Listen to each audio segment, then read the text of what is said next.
Hello hi ನಮಸ್ಕಾರ. Welcome back to Aditya Abhi vlogs. Friends, ನಾವು ಮೊನ್ನೆನೇ ಬಂದಿದ್ದು ನಾವು ಇಲ್ಲಿಗೆ ಉಡುಪಿಗೆ. ನಾನು ನಿಮಗೆ ಹೇಳಿದ್ನಲ್ಲ.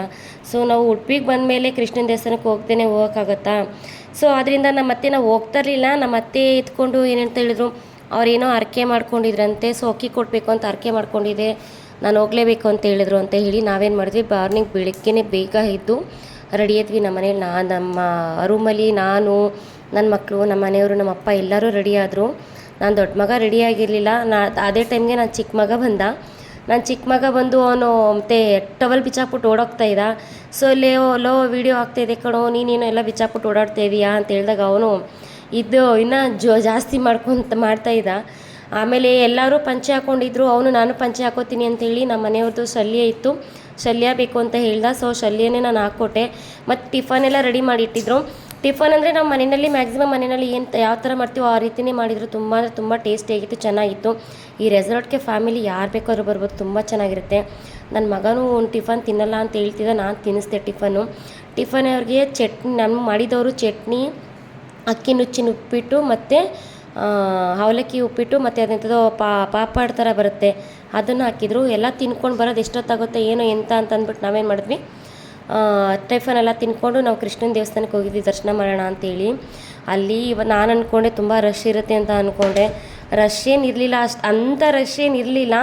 ಸೊ ನಾವು ಹೋಗುವಾಗ ಈ ಕಡೆಯಿಂದ ಹೋಗ್ತಾನೆ ನಾನು ತುಂಬ ದಿವಸದಿಂದ ನಾನು ಕಾಮಧೇನು ತೊಗೋಬೇಕು ಅನ್ನೋ ಆಸೆ ಇತ್ತು. ಹೋಗ್ತಾ ಹಂಗೆ ಜಸ್ಟ್ ಹಂಗೆ ಕಣ್ಣಾಯಿಸ್ಕೊಂಡು ಹೋಗಿದ್ದೆ ನಾನು ಕಾಮಧೇನು ತೊಗೊಳ್ಳೋಣ ಅಂತ. ಸೊ ನಾವು ಅಲ್ಲಿಂದ ಒಳಗಡೆ ಹೋಗ್ತಿದ್ದಂಗೆ ಅಲ್ಲಿ ತುಂಬ ಚಿಕ್ಕ ಚಿಕ್ಕ ವಿಗ್ರಹಗಳು ಮತ್ತು 10 ಅಡಿ 20 ಅಡಿ ತನಕ ವಿಗ್ರಹಗಳಿದ್ದೋ, ವಿಗ್ರಹಗಳೆಲ್ಲ ಸಖತ್ತಾಗಿದ್ದೋ.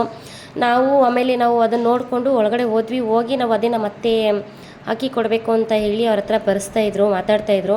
ಆ್ಯಂಡ್ ಅವ್ರು ಅಕ್ಕಿ ಕೊಡಲ್ಲ, ಅಕ್ಕಿ ಬದಲಿಗಾಗಿ ಅಕ್ಕಿ ನಾವು ತೊಗೊಂಡು ಹೋಗ್ಬೇಕಾಗಿತ್ತು. ಆ್ಯಕ್ಚುಲಿ ನಾವು ತೊಗೊಂಡು ಹೋಗಲಿಲ್ಲ, ನಮ್ಗೆ ಗೊತ್ತಿರಲಿಲ್ಲ, ಆದ್ದರಿಂದ ನಾವು ತೊಗೊಂಡು ಹೋಗಲಿಲ್ಲ. ಸೊ ನಮ್ಮ ಅತ್ತೆ ಏನು ಮಾಡಿದ್ರು, ದುಡ್ಡು ಕೊಟ್ಟರು, ಅನ್ನದಾನ ಅಂತ ಹೇಳಿ, ಹರಕೆ ಅಂತ ಹೇಳಿ ದುಡ್ಡು ಕೊಟ್ಟರು ಅವರು. 1,500 ಸಮಥಿಂಗ್ ಏನೋ, 1,250 ತೊಗೊಂಡ್ರು 25 kg ಅಕ್ಕಿಗೆ. ಸೊ ಅದೇ ಚೀಟಿಗೆ ಇಬ್ಬರನ್ನ ಬಿಡ್ತೀವಿ ಅಂತ ಹೇಳಿದರು. ಅದಕ್ಕೆ ನಮ್ಮ ಅತ್ತೆನೂ ನಮ್ಮ ಅಪ್ಪನೂ ಕಳಿಸ್ಬಿಟ್ಟು ನಾನು ನನ್ನ ಮಕ್ಳು ಇತ್ಕೊಂಡು ಏನು ಮಾಡಿದ್ವಿ, ನಾವು ನಾರ್ಮಲ್ ಕ್ಯೂವಲ್ಲೇ ಹೋದ್ವಿ. ಕ್ಯೂವಲ್ಲ ಅಂತ ಏನು ರಶ್ ಏನು ಇರಲಿಲ್ಲ. ಅದರಲ್ಲಿ ತುಂಬ ಆರಾಮ್ಸೆ ಹೋದ್ವಿ ನಾವು. ಸೆಕೆ ಫ್ರೆಂಡ್ಸ್, ಎಷ್ಟು ಸೆಕೆ ಇತ್ತು ಅಂತಂದರೆ ವೈಟ್ಗಿರೋ ನಾವಂತೂ ರೋಸ್ಟ್ ಆಗೋಗ್ಬಿಟ್ಟಿದ್ವಿ, ಕಬಾಬ್ ಥರ ಹೋಗ್ಬಿಟ್ಟಿದ್ದೀವಿ. ಅಷ್ಟೊಂದು ಟ್ಯಾನ್ ಆಗೋಗ್ಬಿಟ್ಟಿದೆ. ತುಂಬ ಅಂದರೆ ತುಂಬ ಬಿಸಿಲಿತ್ತು. ನಾವು ಕೃಷ್ಣನ ದರ್ಶನ ಮಾಡ್ಕೊಂಡ್ವಿ, ತುಂಬ ಚೆನ್ನಾಗಿ ದರ್ಶನ ಆಯಿತು. ಮನಸ್ಸು ತೃಪ್ತಿಯಾಗಷ್ಟು ದರ್ಶನ ಮಾಡಿ ಹೊರಗಡೆ ಬಂದ್ವಿ. ಹೊರಗಡೆ ಬಂದಾಗ ನಮ್ಮ ಅತ್ತೆಗೆ ನಾನು ಹೇಳಿದೆ, ನಾನು ಕಾಮಧೇನು ತೊಗೋಬೇಕು ಕಣಮ್ಮ ಅಂತ ಹೇಳಿದೆ. ನಮ್ಮ ಅತ್ತೆ ಎತ್ಕೊಂಡು ಹೇಳಿದ್ರು, ನಾನೇ ಕೊಡಿಸ್ತೀನಿ ಅಂತ ಹೇಳಿದರು.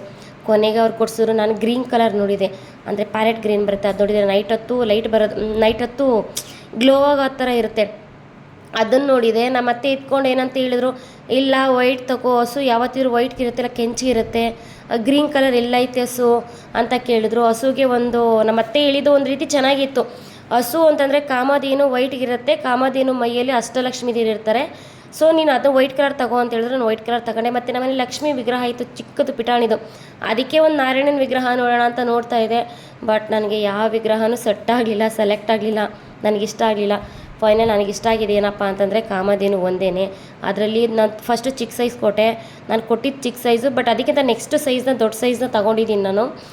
ಬಟ್ ಅಂಥದ್ರಲ್ಲೆಲ್ಲ ನಾವು ನೋಡಿದ್ವಿ, ಆದಷ್ಟು ನನಗೆ ಕಲೆಕ್ಷನ್ ಸಿಗ್ಬೋದೇನೋ ಅಂತೇಳಿ ನಮ್ಮ ಅತ್ತೆ ಕೊಡಿಸ್ತೀನಿ ತಗೋ ಅಂತ ಅಂದರು. ಆ್ಯಕ್ಚುಲಿ ವಿಗ್ರಹನ ಬೇರೆ ಕೊಡಿಸ್ಬೇಕು. ಆ್ಯಂಡ್ ಅವ್ರು ಕೊಡಿಸ್ತಾರಲ್ಲ ಅಂತ ಚಿಕ್ಕದು ತುಂಬ ನೋಡಿದೆ, 3-4 ವಿಗ್ರಹ ನೋಡಿದೆ. ನನಗೆ ಯಾವುದೂ ಅಡ್ಜಸ್ಟ್ ಆಗಲಿಲ್ಲ.